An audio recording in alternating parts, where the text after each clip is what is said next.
Hi, I'm Mike, and today we're going to be reviewing one of the most affordable e-bikes on the market. Now, this is a motorcycle channel, and obviously this is a little different than a motorcycle, and some people are going to ask me why I'm reviewing this bike.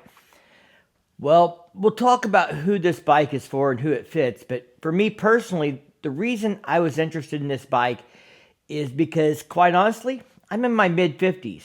I'm struggling to maintain my weight, much less lose weight, which I need to do. I'm overweight. Fact is, I get paid to sit at a desk and type on a keyboard most of the days, so I get very little activity during the week. In the weekends, I like to spend my time in the shop working on motorcycles or riding motorcycles, but we're moving into winter. Now, riding an e-bike in the winter is not going to be a everyday thing, but I've lost 5 pounds in less than 2 weeks since I got this bike. I come home from work, I ride it up the road a couple miles and back. We'll talk about how I'm using it to help me lose weight and how I'm going to continue to do that in the next year. And maybe we'll do a review come spring and talk about how that's worked out for me. But for now, we're going to talk about my initial reactions to this bike, the features of it, and who I think it's for, why I think it's actually important to the motorcycle community. Then we'll do an unboxing. There'll be chapters down below that you can click on the timestamps to jump around. So if you just want to see the assembly, maybe you've already bought this, you can jump ahead to that. For anybody that's interested, there'll also be a link in the description. This thing is on sale for like $800 for Black Friday right now. So it's a great bargain, one of the most affordable e-bikes out there. Professional Monkey, another channel, recently did a review on this bike, and he wished he'd gotten the orange one. Well, I got the orange one, TJ. So I've said it on this channel before, and I've read it and heard other people say it.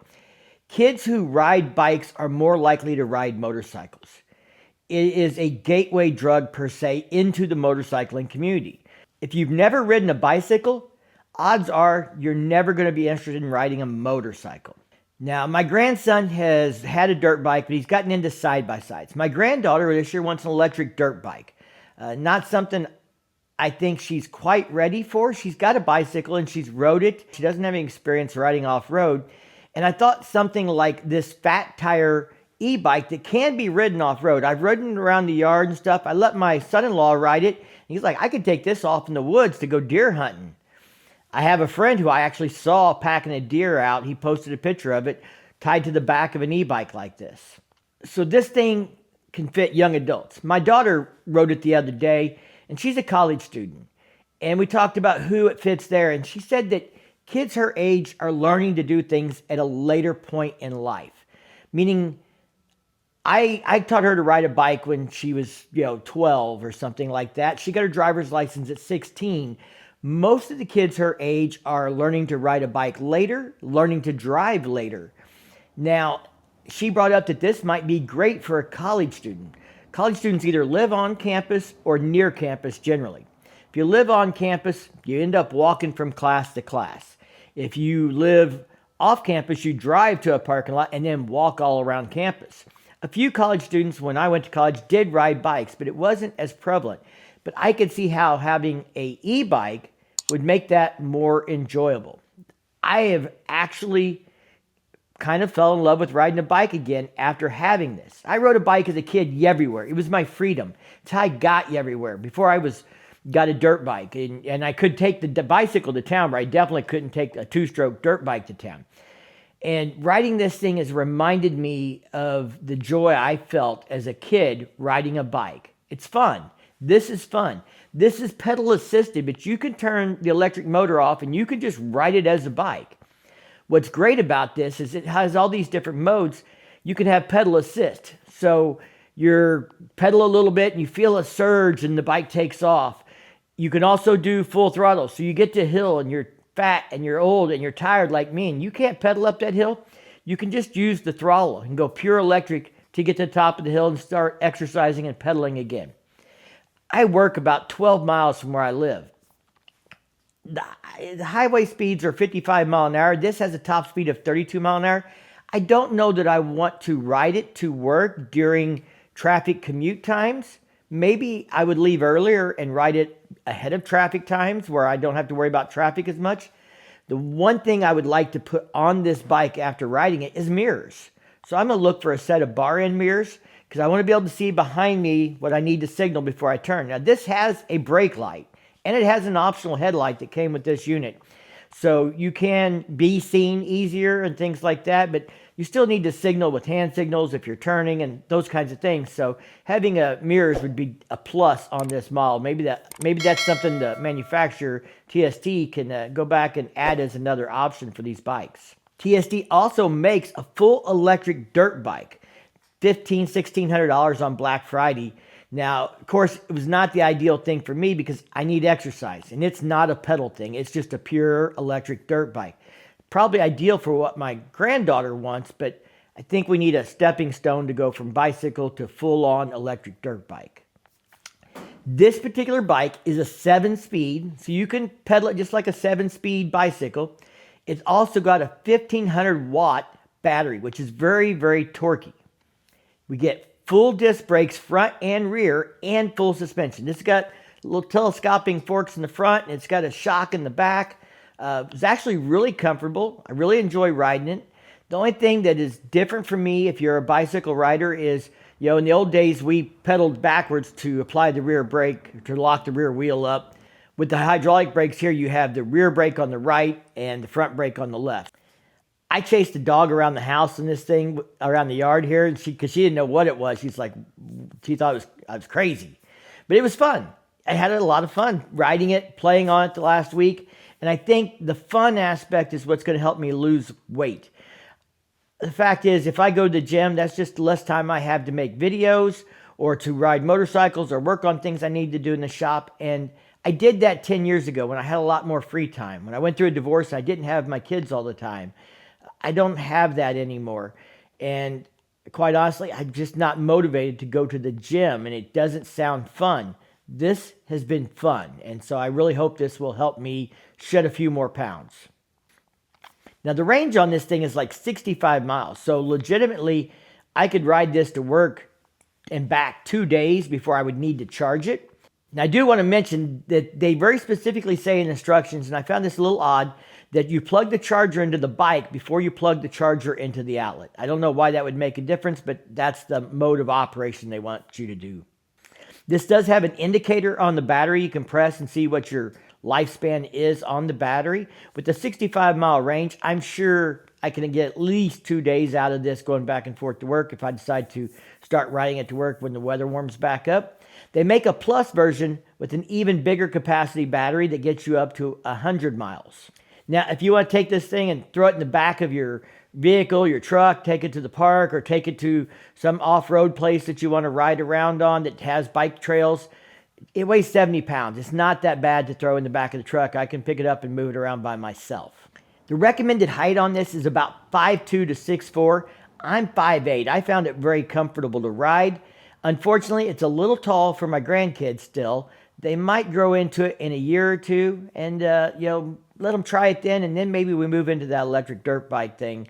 Or maybe I can find another bike like this that is a little more designed for kids to get them started on before we move them to a full electric motorcycle.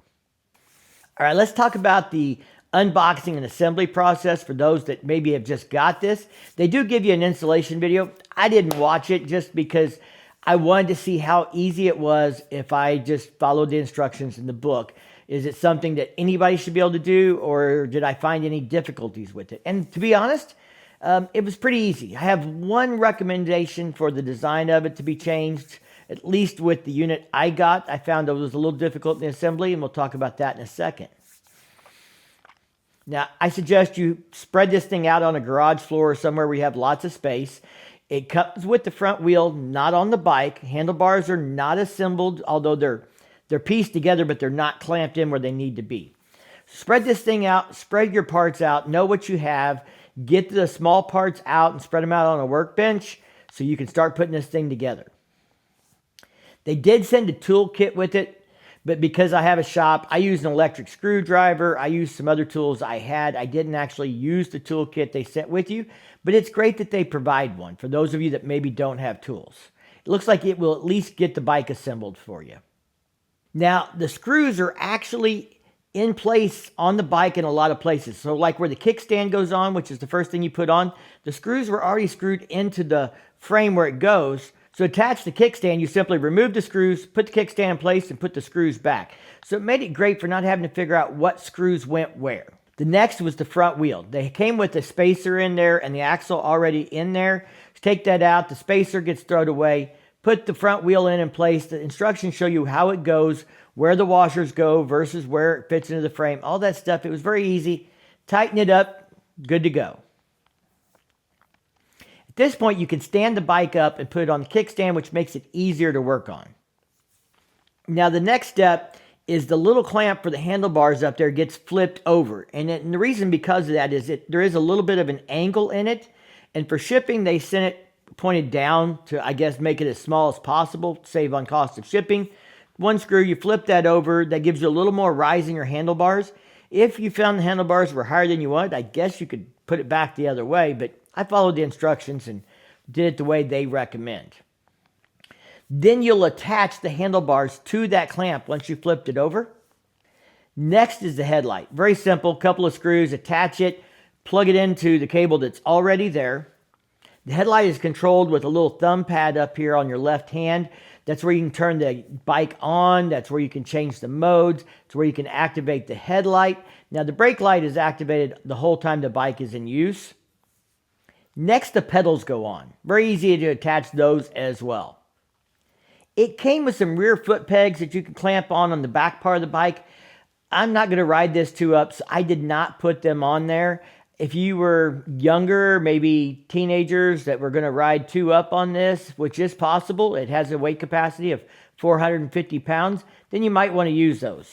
It's just not something I'm going to do, so I didn't bother to put those on. Then you'll attach this rear subframe. It pops in there, 2 bolts on each side. Again, simple to assemble. Now the last thing you do is put this seat on. Seat has 2 bolts up here, 2 bolts in the middle, 2 bolts back here. I found that putting the front and rear bolts in was pretty easy. I could get a socket on there, run them up. The 2 in the middle, the studs were so close to the frame that I had to use an open-end wrench to get those tightened down. Probably don't even really need them. I mean, it seemed very well attached with just the first 4 bolts I put on. But if I was going to change anything, I would recommend they bring the spacing in just a little bit on those bolts, make it a little easier to get that assembled. And it could just be the particular one-off I got. Maybe something was off in the manufacturing of this particular one, but that was the only issue I ran into with assembly. My only recommendation from a functionality change is adding mirrors, making that an offer. Now, I get bicycles didn't have mirrors back in the day. We also weren't running 32 mile an hour down the road. At least I wasn't. The battery already came charged when I got this thing, so it was ready to roll. But I would recommend you check that, and if it's not got a full charge, charge it before you take it off and start riding it and playing with it. All right, guys, I really think this is a very good, affordable e-bike, especially if you're someone like me who is looking for a way to get some more exercise, but doesn't want to go straight back to a bicycle. I live in hilly terrain. I'm not going to ride a bicycle a lot because I'm not going to enjoy trying to push it up the hills because I don't have probably the endurance and strength to do so anymore. Now, some of you are going to say, well, you're way out of shape. Well, I am, and I've also had COVID a few times, and I just don't have the lung capacity I used to have. Now, I'm hoping that maybe exercising some of that will help bring that back. I'm trying to find a solution that works for me, that is enough exercise that it will get me out and get me doing stuff, but not so much work that I will just say forget it and not do it at all. And I think this might be the gateway to that. If anybody else is in their 50s and struggling with weight loss, riding a pedal-assisted electric bike, I think could be some great exercise. And it was very enjoyable. I forgot how much I enjoyed riding a bike as a kid till I started riding this thing for miles up and down the road here where I live. And it kind of brought back that memory, that joy. And so I hope this is something you'll consider if you're in a boat similar to me and you used to ride a bike, or maybe you're looking for a college student an e-bike. I think it'd be a great opportunity for someone like that. And I think $800 is pretty affordable considering what the prices of e-bikes are from what I've seen looking around on the internet. Again, link in the description. Y'all stay safe, keep on riding, and we'll see you in the next one.